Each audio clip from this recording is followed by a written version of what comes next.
Quando nós olhamos a palavra de Deus, nós percebemos que Deus ele tem um propósito muito grande para mim e para a sua vida. E se não fosse isso, Deus não teria nos criado, amém?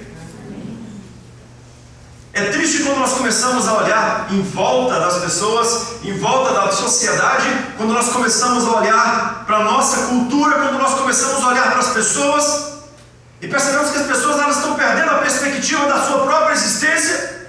Pessoas que estão vivendo um mundo de depressão, pessoas que estão vivendo um mundo distante de Deus, pessoas que estão acreditando numa teologia maldita de que o dinheiro traz a paz e o dinheiro, a busca pelo dinheiro acaba afastando essas pessoas de Deus. E o diabo começa a rebanhar, o diabo começa a tirar essas pessoas do caminho do Senhor, o diabo começa a afastar essas pessoas da comunhão com Deus, da oração, do estudo da palavra, do culto ao Senhor. E começamos a perceber que nós estamos vivendo e criando uma igreja com uma cultura totalmente afastada de Deus. Meus amados, quando nós olhamos para essa realidade de que Deus nos criou, de que antes que houvesse mundo segundo a sua palavra, Ele tinha um plano para as nossas vidas, e é através desse plano para as nossas vidas que Ele nos criou. Deus não cria nada sem propósito, Deus não cria nada sem objetivo, e Ele não teria criado a mim e a você se Ele não tivesse um plano maravilhoso para as nossas vidas. Precisamos entender então diante disso, que não apenas o propósito de Deus em nos criar é nos garantir, através do sangue de Jesus, uma vida eterna nos céus, mas Ele tem um plano para mim e para você aqui no mundo também. A igreja não é apenas um momento onde nós vamos para ali, onde nós nos encontramos, nos reunimos, onde nós encontramos em família de fé, onde nós aprendemos sobre a palavra de Deus, onde nós adoramos ao Senhor e vamos para a nossa casa e durante a semana não temos mais nenhuma comunhão, não estabelecemos mais nenhum contato, não desenvolvemos mais nenhuma afinidade com o Senhor. E é isso que temos visto, infelizmente, dentro de muitas igrejas. É esse o costume e a prática na vida de muitos crentes, de acreditarem que a vida cristã deles se resume aqui na igreja, se resume em um momento durante a semana, um dia, um culto, algumas horas na presença do Senhor. E eu quero dizer para você que quando Deus te criou, Ele te criou para viver muito além de ter apenas algumas horas na presença dEle.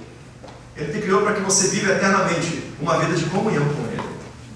Dentro desse aspecto entendemos também, e você precisa entender isso e colocar no seu coração, de que ter uma vida cristã vai muito além de você ter o seu nome no hall de uma igreja, vai muito além de você frequentar uma determinada denominação. Ser um servo de Deus vai muito além de você estabelecer algum vínculo afetivo com uma determinada igreja que você se enquadra dentro do perfil daquela igreja.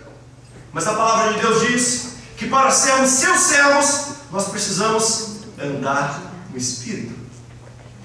E andar no Espírito envolve comunhão, envolve intimidade, envolve vida com o Senhor. E é sobre isso que eu quero falar nessa noite. Sobre andar no Espírito. Você é um crente que tem andado no Espírito? Ou você é mais um dos crentes que, por causa da necessidade de ganhar dinheiro e de adquirir coisas, você tem perdido o valioso tempo de você ter comunhão com o Senhor, de você andar no Espírito, de você ter comunhão com Deus, de você viver pela prática da palavra, de você olhar para a Bíblia não apenas como um livro qualquer escrito por homens, mas de olhar como a palavra de Deus dada para a nossa instrução, para que nós venhamos através dessa palavra viver dentro dos propósitos de Deus aqui no mundo, e vivendo dentro dos propósitos de Deus aqui no mundo tenhamos a vida eterna. Amados, a palavra de Deus diz que se nós ganharmos o mundo inteiro, fomos as pessoas mais prósperas, mais ricas, mas íamos para o inferno, não adiantou de nada a nossa existência.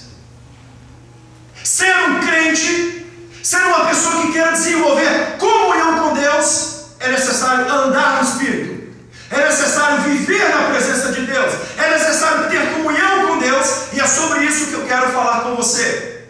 Precisamos entender que nós somos seres criados de uma forma completa. Ou seja, quando Deus nos criou, Ele nos deu corpo, Ele nos deu alma, Ele nos deu espírito. Ele nos deu um corpo que é a nossa forma física, Ele nos deu a alma, que é a nossa capacidade de raciocinar, de tomar decisões, que é a razão, que é o nosso intelecto, e Ele nos deu o Espírito, que é o fôlego de vida, que quando Ele chama para a eternidade, não tem esse ou aquele que não pode deixar de ir. Quando Deus nos chama para a eternidade, nós morremos. Quando Ele nos tira o Espírito que Ele nos deu, nós morremos e acabou. Dentro desse propósito, a parte não material, racional e inteligente do ser humano é a nossa alma. É através da sua alma que você vai se decidir algum dia pelo Senhor Jesus Cristo. É através da decisão que a sua alma, que a sua mente vai tomar, é que você vai continuar no mundo de perdição? Ou é através dessa decisão que você vai assumir um compromisso de ser um crente fiel ao Senhor, independente dos momentos, das circunstâncias, independente dos desertos que você tenha que passar? Mas uma coisa é certa: todas as decisões que o seu corpo toma partem da sua mente, parte da sua alma, parte da sua razão. Deus não nos criou seres irracionais. Por isso você será julgado um dia pela decisão que você tomou. Se você tomou a decisão junto com o Senhor Jesus Cristo de crer no Evangelho da salvação, de entregar a sua vida ao Senhor Jesus Cristo, você vai ouvir o juízo final, Jesus dizendo para você: vinde benditos de meu Pai, tomai por posse o reino que você está preparado desde a fundação do mundo. Mas se você usou esse recurso da sua razão, esse recurso da sua mente, essa sua capacidade de tomar decisão, e não optou em crer em nome de Jesus, e viveu uma vida distante do Senhor, você vai ouvir: apartai de mim, malditos, para o fogo eterno, preparado para o diabo e para os seus anjos. A ação do corpo era o reflexo de uma vida guiada pelo Espírito da pessoa. Ou seja, você é responsável pelas decisões que você toma. Quando você entrega a sua vida a Jesus, as suas vontades, elas passam a ser as vontades de Cristo. Porque quando nós entregamos a nossa vida ao Senhor Jesus Cristo, a nossa própria vontade, a nossa natureza humana, ela tem que morrer. A Bíblia é muito clara sobre isso. Não há a menor possibilidade de eu me converter, de eu me tornar um homem de Deus, de eu me tornar um servo do Senhor Jesus Cristo, e isso não necessariamente mudar o meu comportamento. A palavra diz que a velha natureza tem que morrer. A palavra diz que as práticas pecaminosas precisam morrer. Infelizmente nós temos visto muitas igrejas por aí pregando o contrário, pregando que você pode se converter, que você pode estar na igreja, que você pode fazer parte do reino dos céus, que você será salvo, mas necessariamente você não precisa mudar de vida, que necessariamente você não precisa abandonar as práticas pecaminosas, e mesmo assim você será salvo. Em enganação, meus amados.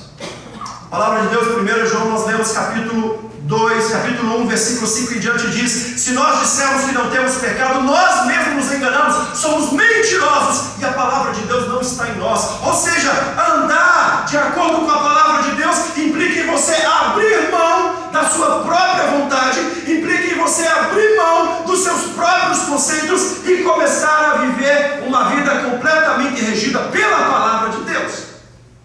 Crente que não vive pela palavra de Deus é um crente que foi convencido que o Evangelho, que a igreja é um bom caminho, mas ele não tem um coração rendido ao Senhor Jesus Cristo.